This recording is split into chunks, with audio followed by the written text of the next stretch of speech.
решили вот мы, у нас такая суполочка, кто ожидает, долучайтесь, спілка політв'язнів у Відні, незалежно от розных, от удела у інших розных организациях, ассоциациях, мы запрошаем усіх. Вот. Ну, мы, конечно, могли бы написать эту диктовку паводле тэкста Францішка Багушевіча. Памятаеце, да? Не пакідайце ж мовы нашай беларускай, каб не ўмёрлі. Якому ў гэтым годзе роўна праз месяц спаўняецца 185 гадоў. І мы спадзяемся зладзіць вандроўку, хто яшчэ не быў.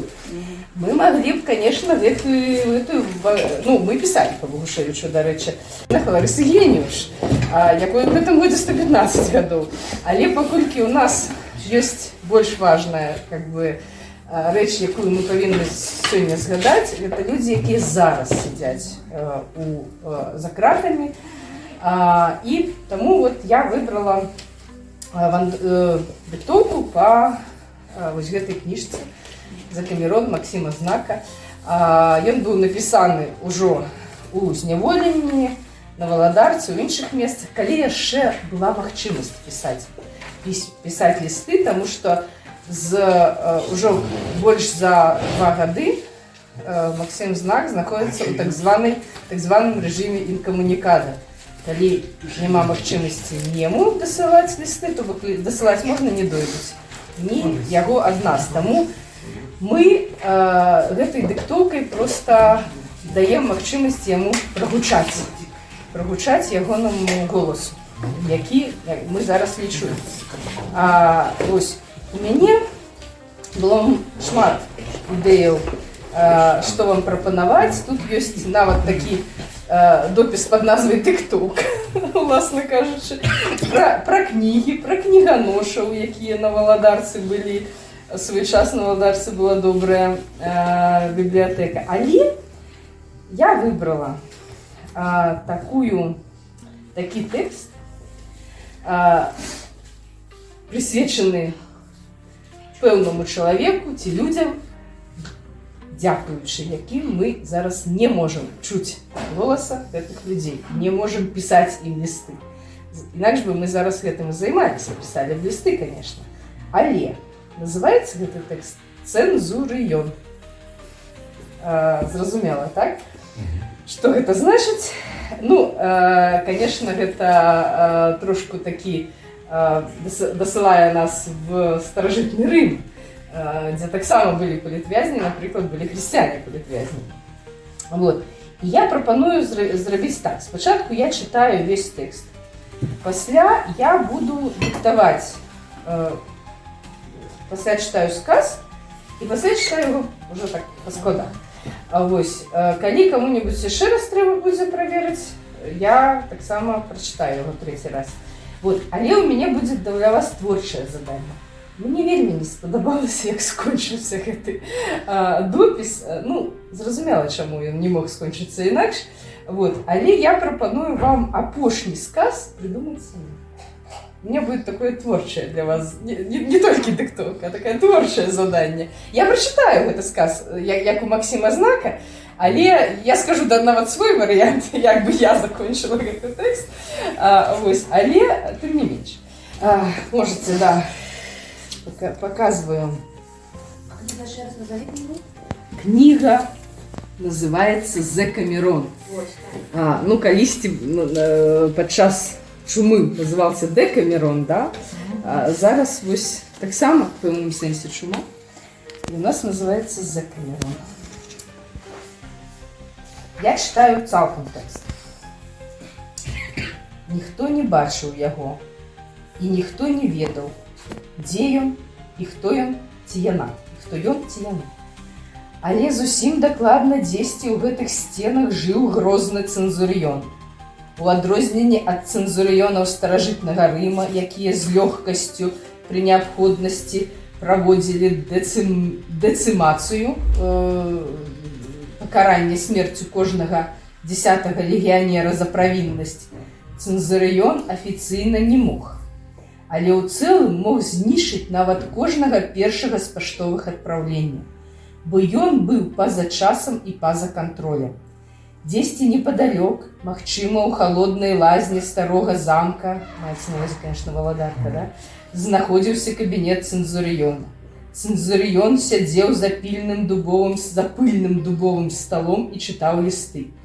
Моршчыў лоб і гаварыў: не тое, і тады ліст адпраўляўся ў камін. Ці наадварот усміхаўся і выклікаў маленькім званочкам маленькага паштальёна, які адносіў лісты да маленькіх няшчасных сем'яў. Ды не, все было не так. На самой справе цэнзурыён кідаў косткі, альбо зусім цягнуў лісты наўздагад і адпраўляў у камін. А што, гора няўдачнікам? У царстве цэнзурыёна ўзнікала прасторавая-часавая анамалія. Часам лісты даходзілі да або ад блізкіх за 2 дні, часам за 2 месяцы, а часам не даходзілі наогул. Лісты прыносілі прыслужнікі цэнзурыёна.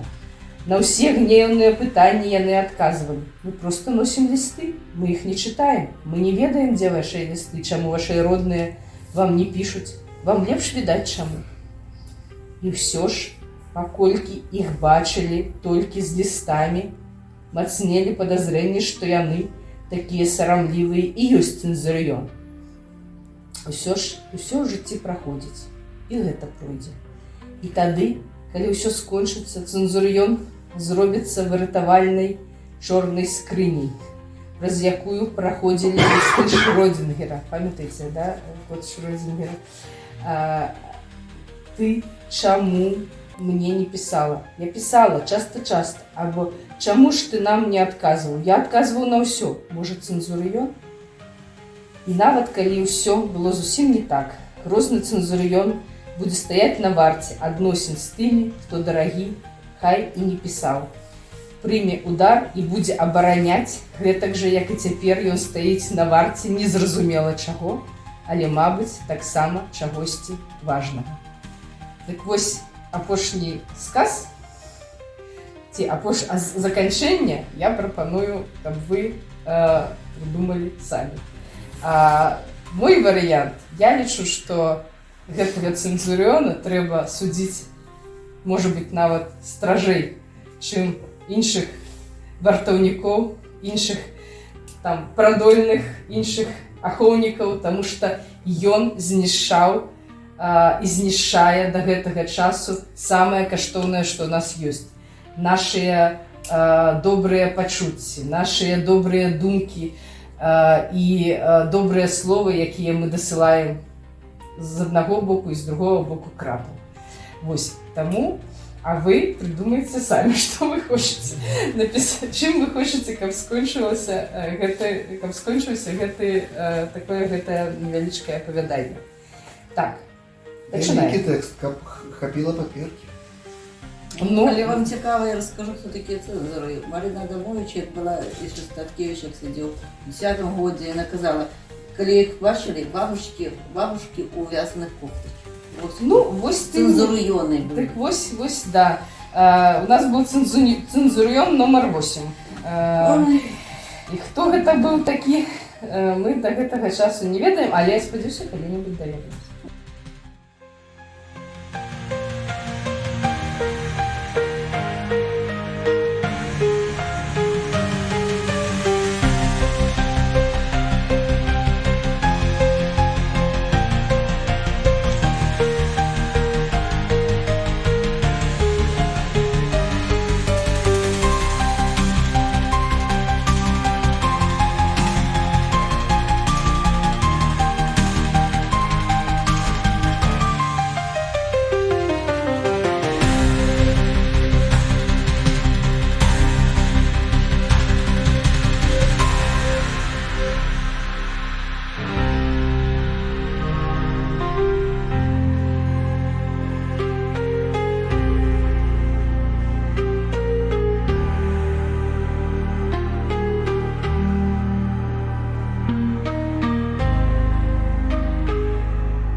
на верш Максима Знака, это про бульбу, да?